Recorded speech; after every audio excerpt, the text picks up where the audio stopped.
up, guys? Jason Stewart here, Epic Fighting, here with Epic Fighter Bill Wilson. Where do you train out of? Give us a quick shout out to your coaches and your fam. So we train out of Oceanside, California at Coastal Combat. I got my head coach Jordan Herring, my striking coach Jake Hasselgrave, and my jiu-jitsu coach Fred Levy.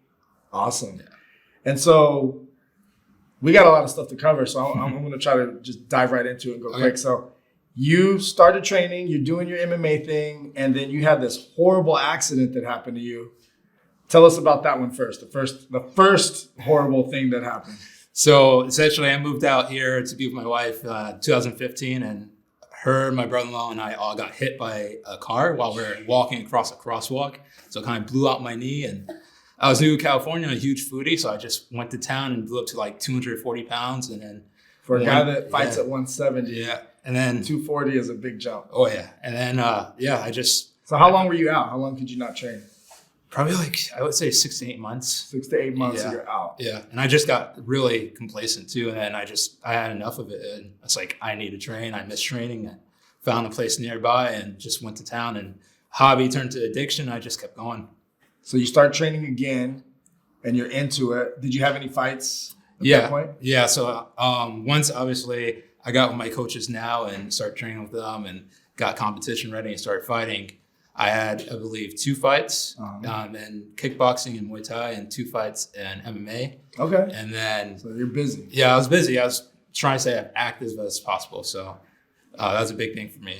And then leading into a fight that I was going to do in the summer, I believe, of, I want to say 2019. Like a week before my fight, I ended up getting hospitalized and quarantined before it was cool. And this is pre-COVID. Yeah, this is pre-COVID, and I ended up having bacterial meningitis. So like they had me completely hospitalized, just like in my own room. People were coming in suits, and of course, my pregnant wife is right there, not caring at all. She's like, "I'm just gonna be with you the entire time." And yeah, so that took me out for like 2 weeks, but essentially, so you got a wife pregnant with twins, mind you. Yeah. And you're completely quarantined, like yes, real quarantine, yeah, like bacterial stuff that's serious, going up your spine into your head type of thing could cause some real damage. Yeah, 100%. So now, forget about fighting. You're just trying to live. Yeah. You're fighting for your life. It felt like everything was super hazy all the time. I couldn't look at lights. It's just like a really, really bad concussion. It's what I could equate it to from my experience. And then.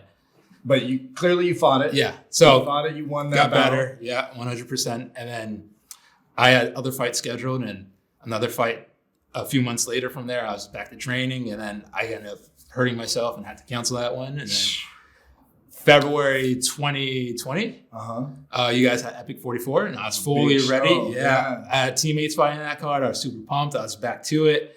And then my kids decided that they were going to bless us with their presence, and were born like a week before the fight. So there's no way I was going to be able to come through, but my opponent had pulled out before then, so it kind of worked out well. So you didn't look like you. Yeah.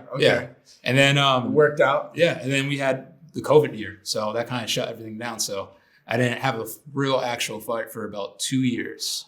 Wow. Yeah. And then you have your first fight. Yep. And then I finally got back in the ring. And this is during the whole COVID madness. Yeah. There's some place that, because California where we were shut down. Yeah. Arkansas this is Arkansas State. They hosted a great event over there, peak fighting. Mm-hmm. And so we went out, competed, got the first round C.A.O. It felt amazing, but at the same time felt pretty unsatisfactory just because I spent all that time training. I'm just like, I just want to make this last so that way I can show off all my skills. And then it's like, nope, that's fine. Whatever, I'll take it. You got out of the cage. You guys got anyone else that could fight? Yeah.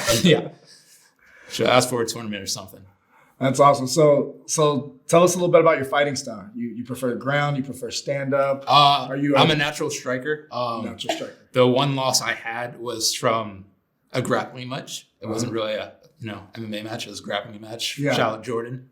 Yeah. But so yeah, after that I was just like, I need to work on that. That exposed like a big flaw for me, and I was just like, that's one thing I need to cover up, because I want to make sure, if anything, I'm not a great Muay Thai fighter, I'm a great fighter in general. Right. So I need. And people don't realize that the best strikers in MMA have some of the best wrestling or ground game, because they have to have it to either be confident enough to stand up and throw those with the risk of getting taken down, or be good enough to stay on their feet and throw it. So when you look at like 100%. the OGs like Chuck Liddell, who was knocking everyone out, he was a wrestler. He was a college level, high level wrestler. And he just, half of his training was takedown defense and getting back up if he got taken down because he preferred to knock people out. Yeah.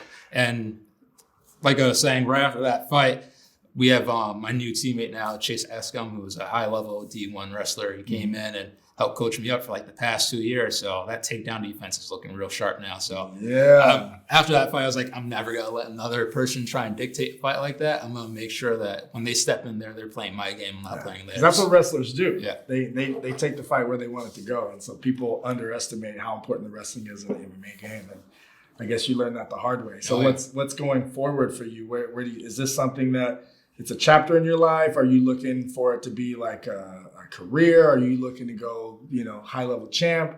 Like we've had everything from people who've went on to UFC, done really well, to people that are just bucket list fighters. I want to get one or two out of the way. Where do you put yourself in that spectrum? Right now, I want to take it as far as I can go. It's like each time I get better and better and better, and I get to train and spar with other high level people, and they see the same thing, and that inspires a lot of confidence in my abilities. So I just want to take it as far as I can go. Well, you're with a very solid camp to make that happen, sir. Yep. Well, anything else you want to tell your fans? You guys can follow me on Instagram at BW93. Come check us out at Coastal Combat anytime you guys want, and just come out and support. Heck yeah. Come check him out at Epic Fighting. We'll see you guys there. Get your tickets at epicfighting.com. Cool. Thanks. Boom.